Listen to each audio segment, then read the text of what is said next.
Heart of Darkness is an autobiographical novel. It contains indirectly Conrad's own experiences in the dark country of the Congo and an account of his own voyage upon the river, which is also known as the Congo. But the book is not a straight autobiography. Conrad does not speak in the book in his own person. In other words, he does not tell the story in his own person.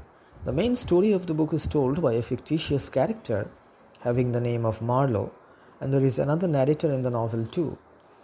So what we have to note is that Conrad's own experiences have, in this book, been attributed to the narrator, Marlowe.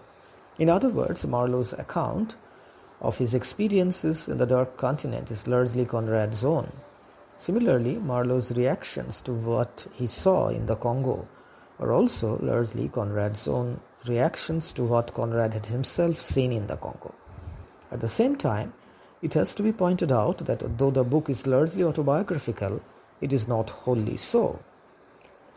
During his journey through the Congo as the captain of a Belgian steamship, Conrad had maintained a diary in which he had been jotting down his impressions and his thoughts.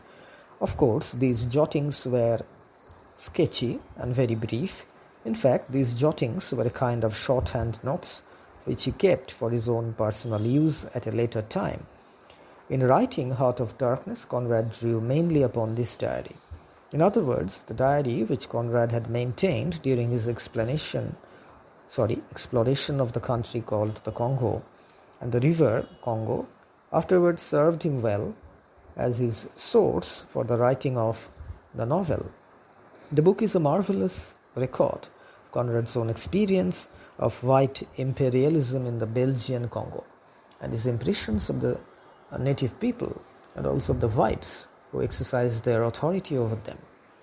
Conrad witnessed the injustice, the cruelty, the purposelessness, the greed and the cunning of the whites with whom he came into contact.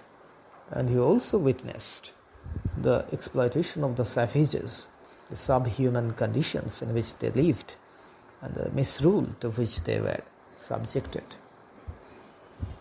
So we can say that this book is an account of Conrad's own exploration of the interior of the dark continent of Africa. At the same time, the book is an exploration of Conrad's own mind and soul conveyed to us through Marlowe's story.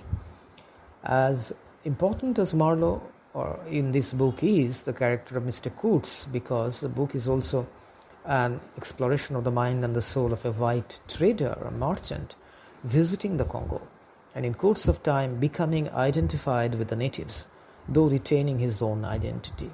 The book is a profound psychological study. Besides its external surface meanings, which center around the white man's role in the backward regions of the world, it also probes the minds of two exceptional beings, because both Marlowe and Mr. Coates are exceptional personalities.